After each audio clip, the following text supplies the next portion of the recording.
welcome back to my channel. Today, paalis tayo.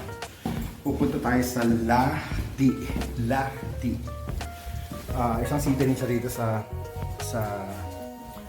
Finland. Bibisitahin natin si Bulak. Magiging mag-isa lang ako dahil may pasok si Art.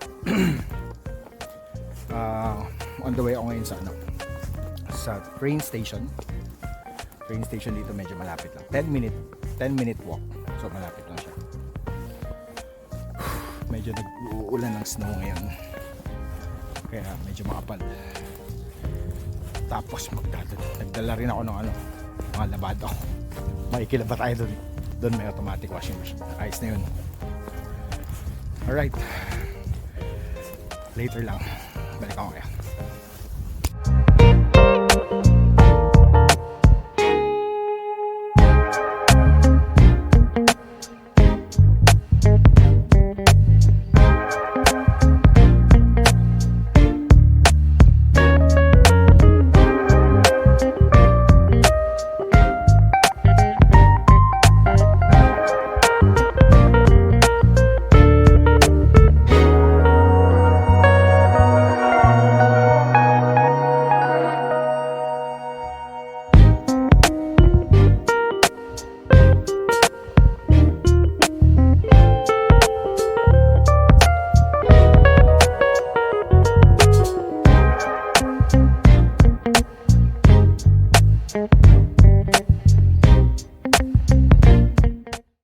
So, bali first time natin sasakay ng train dito, no? Shoutout nga pala kay Kuya, humarap pa sa camera, di ba?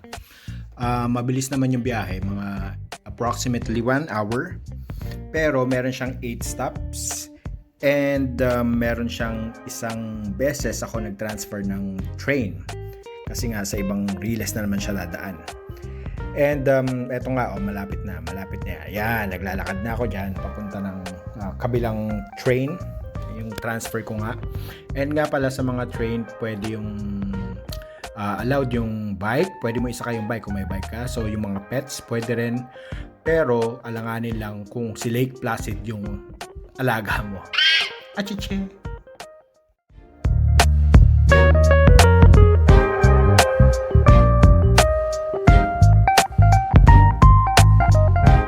Right, welcome back. Nandito na tayo ngayon sa Lahti.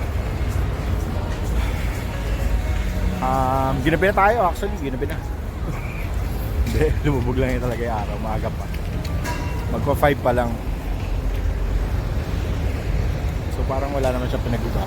Halos parehas lang.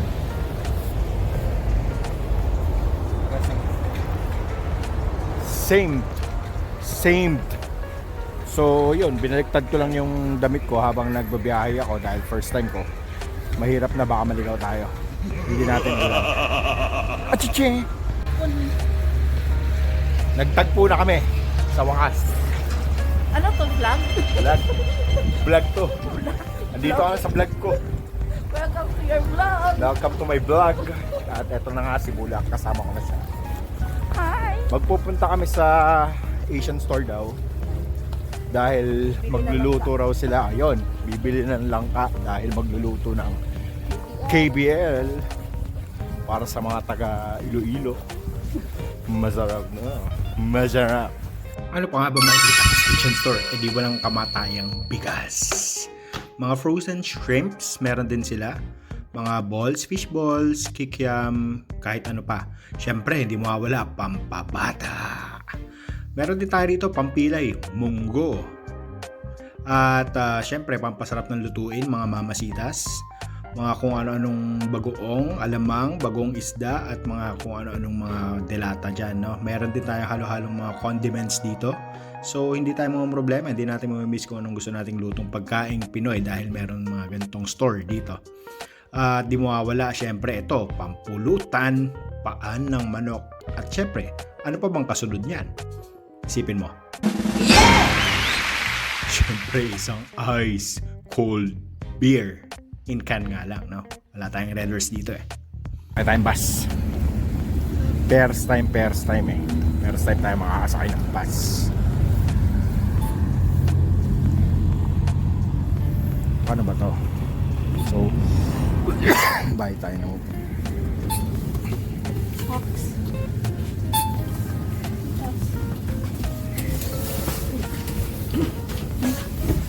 Eto na nga, bumabiyahe na nga tayo papunta sa bahay nila Bulak. So kumuha tayo ng mga video nung environment, yung mga establishments dyan. So maraming mga mall, maraming mga kainan na kung saan pwede tayong mag-enjoy during our off. Ganito rin naman sa lugar namin, no? Marami ring mga ganito. So hindi tayo mabuboard. So paano, kainan na. May KBL, merong Shanghai, na napakainit. Meron ding fried chicken. Siyempre, di mawawala dyan, no? Expertise natin to, dinakdakan. Ito yung homemade ham na ginawa nung nag-invite sa atin. Hindi mawawala ang pansit at lalong hindi mawawala ang kanin. Mga ilang mga balls, mga gulay. Ewan ko kung ano tong isang to, itlog yata to. Tapos siyempre may chop suey dyan. Salamat nga pala doon sa nag-invite sa amin, no? Yung may-ari ng bahay. Shoutout sa'yo. Siyempre, pagkatapos natin mag-enjoy kumain, nagpahinga tayo sa bahay nila Bulak ng mga 2 araw, 3 araw akong nag-stay doon dahil wala rin naman akong gagawin sa bahay. At least doon may makakausap ako. So, eto nga, babiyahin na ako pa uwi. Tignan nyo naman kung ano yung nakikita ko sa pagbiyahe ko pa uwi. Medyo puro snow nga lang siya. Pero alam mo yun, nakikita mo yung kaibahan nung environment nila sa environment natin. Dito hindi masyadong marami yung establishments nila. So I think medyo magandang magandang air. Ang air nila rito hindi masyadong polluted. And dahil pauwi nga tayo, kung saan tayo dumaan papunta, doon din tayo dadaan pauwi.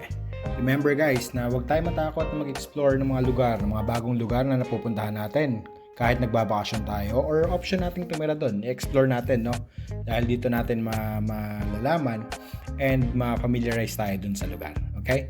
Ngayon, kung nagustuhan niyo yung mga video ko, again, please like, subscribe, and share natin, no? Para makita ng mga kaibigan natin, ng mga kakilala natin, yung paano mamuhay sa ibang lugar.